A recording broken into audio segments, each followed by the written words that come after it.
Hello everyone! Meron ako unbox.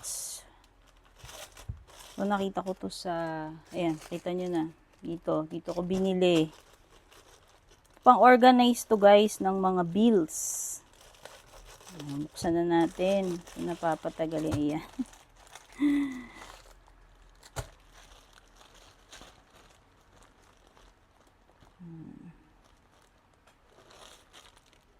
So, ayan yung description niya. Ano to? Book type money organizer. 8 slots. No, dalawang klase yan eh. Yung isa naman, zipper money bills budget wallet organizer. 5 zippers naman. Hindi ko lang alam dito. Ito yata yung 8 eh. 8 slots na money organizer. Tapos ito yung 5 naman. Tingnan natin. Ayan o. May mga ganyan pa si seller. Kaya pwede mo nang ibukod-bukod pang electricity. Tignan muna natin tong isa. So, ito sticker to guys. Pwede nyo siyang ilagay doon sa Ito, ayan. Ano natin. Excited akong gamitin to kasi hindi ako mahilig sa mga wallet na bulky. Kung anong meron yun. Hindi ako maarte guys. Kung anong meron. Pero ito, mas organized kasi to. Hindi ko alam anong tawag dito eh. Parang plastic material siya eh. Yung mga typical na parang material na bag ng bata, knapsack ng bata. Tapos naka-velcro yan. Yan. Tinahi ba to? I hope tinahi. Oo, mukhang tinahi naman yung palibot. So, ayan yung pattern na napili ko. Ayan. So, ilan to?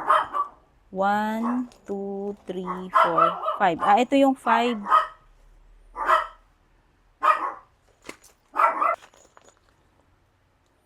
So, ito yun, yung 5 zippers money organizer. Okay, so yung dulo pala is curved, no? So, paano mo paglalagyan to ng pera? Tingnan muna natin kung working yung mga zipper. Okay, sumasara bukas.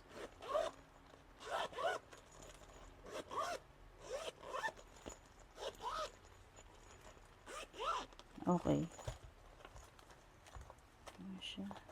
I-fold mo siyang ganun. Useful sa akin to. Mas gusto ko to lalagyan ng pera. Kasi itong isa, yung 8 book type naman tong isa. Yan, ito cute. May ganito. Parang clutch, di ba? Charot. Pinili ko yung assorted. Oh, meron siya ditong sleeve na pwede kang may isilid dito. So, ito yung book type. 1, 2, 3, 4, 5, 6. Ay, 6 lang yung zipper niya. Tapos, 7 and 8. Dalawa to. Wall to wall. Okay, pero yung zipper na book organizer niya is 6 lang. Tapos, hindi pa siya kagaya nito, parang mas mababa yung isa, hindi pantay-pantay. So, check ko lang kung nagwo-work yung mga zippers niya. So, good. Good. Sana mas maluwag kasi ayoko nung sasabit yung pera or hindi nakaunat yung pera. Guys, kahit na anong pinaglalagyan ko, ayoko talaga ng tinutupi yung pera. Ayoko kasi nasisira. Ganun ako ka-OC. Sabihin nyo na yung gusto nyo sabihin. Never ko silang tinutupi. Kaya yung mga wallet ko gusto ko maluwag. Isang nga pencil case lang binibili ko eh. So, kukuha ko ng pera para matest natin. Yan. So, kumuha akong pera pang test natin. So, test muna natin dito sa mas maliit, no? Kasi kung titignan nyo, parang maiksi ito eh. So, hindi ko lang alam kung pagdating ba dun sa compartment ng pera.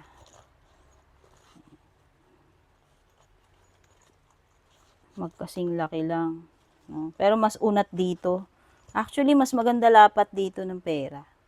Hindi nga lang siya book type. So, test na natin. Maglagay tayo ng datong. Okay, may allowance siya sa dulo-dulo. Ayan, nakikita nyo naman. 'Di ba? So, goods ito. Sana lang dito mas medyo may tangkad pa para hindi masabit yung pera pag easy zipper. Kung kakapalan natin, so, 1 bill lang, 1 piece ng bill na nilagay ko. Ito, dagdagan pa natin na 7. Tingnan natin kung makapal o ubra. 7 pirasong 1,000 bills. Kasya. Ito maganda to. Solve. Kaya pa siguro hanggang 20 rito. Pero siksik na yun. Di ako sure. Try natin. Halimbawa, makapal. Try natin kung kasya ay makapal. Kasya. Hindi ko lang alam kung ilan to. Kasya. So, ilan ba yung nilagay ko? 1, 2, 3, 4, 5, 6, 7, 8, 9, 10, 11, 12. 17 pieces lang kasi to eh. So, kasya siguro hanggang mga 20. Dito sa bawat zipper. Ito ha, yung 5-fold na money bill organizer. Ito yung irregular. Ito medyo bad trip ako dito. Tingnan mo naman tabi kong. So, ito disappointed ako kasi hindi maganda yung ayan, irregular yung shape eh. Sana tinansya-tansya. Sana ganito. So, dito, obviously, wala namang problema yan. Maluwag dito. Pero dito, yan natin. Dito tayo mahihirapan. Ayoko pa naman ng sisira yung pera or mahirap kumuha at maglagay. O yan. Sabi ko nga, irregular to. Ayan siya. Ito, sakto lang eh. May konting height siya dito sa una. Tignan ko yung iba. Kasi iba dito, hindi maayos yung shape. Dito tayo sa pangalawa.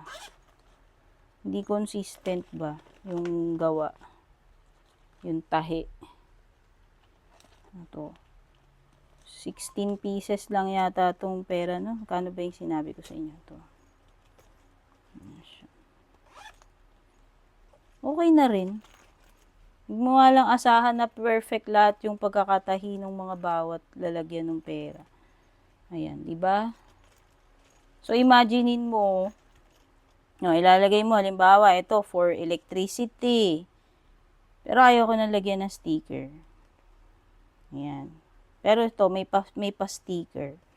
Miscellaneous, ganyan-ganyan. So, ang idea nito is para mag-budget ka or ma-organize mo yung kadatungan mo. Bigyan pa natin yung iba. Ito lang itetest ko lahat kasi isa okay naman eh. Kasi hindi pa pare-pareho ko saan nakaharap yung zipper, guys. Isa pa yun sa napansin ko dito. Okay, wala namang perfect. Pero sana mas maganda ko. Ito, kagaya nito, pilit dito. Sikip. Kasi nga dito irregular yung tahi. Mapaglalagyan pa naman, hindi naman talagang yung hindi na napaglagyan. Masama to pag hindi ko na napaglagyan kasi hindi nagamit. At least meron na akong organizer ng mga bills. Hindi na ako mahihirapan na mag-segregate. Ako kasi yung tao guys na hinihiwa-hiwalay ko, halimbawa 1,000, tag 50, tagwa 100, 500, wala lang. Parang, para sa akin, mas gusto ko yung ganun. Ayan. Okay? Last slot. Yung isa, hindi ko na itetest kasi mukhang regular naman yung mga pagkakatahi doon. Maganda. So, gusto ko rin sana to eh. Kasi nga book type siya eh. Diba? Ganyan, oh. So, imagine mo kung makapal yung kaperahan mo dyan, yung kadatungan mo. Ganyan, ganyan lang. Asa na ba yung mga tagwa 1,000 dito? Oh, para ka lang nagbabasa ng libro. Ayan. Overall, nagustuhan ko naman. Hindi nga lang ganun ka-perfect yung mga tahi, lalo na dito sa 8 slots na ano, money organizer. Ito, perfect to. Perfect. Yan, oh. Except dito. Ito, hindi ko pala na-test. Kasi may curve part to eh. Ito, oh. Tingnan natin kung mapapakinabangan natin yan ng bills. Mapaglalagyan ba or masisira yung natin to dito. Dito sa pinakababa, yung nakakurba. Ayan. Natin ha. Sana kasya. Kasi kung hindi, pwede ko paglagyan ng cards. Dito ko ilalagay. Kasya naman. Ay, yun lang. Medyo natupi na siya. Ayoko pa naman nang nade-deform yung pera. Kasya pa, dear. Oh, kasya pa. Punuan lang yan. Kaliwa kanan. Oh, kasya pa 2, 3. Parang jeep lang eh. So, yan, mga dear. Tuwang-tuwa ako dito sa aking money organizer na ite. Yan. Kung curious kayo saan ko nabili, comment na lang po kayo. At kung bago po kayo dito, don't forget to subscribe, pa-like na rin. Yan. Hanggang sa susunod nating video. Take care, babush!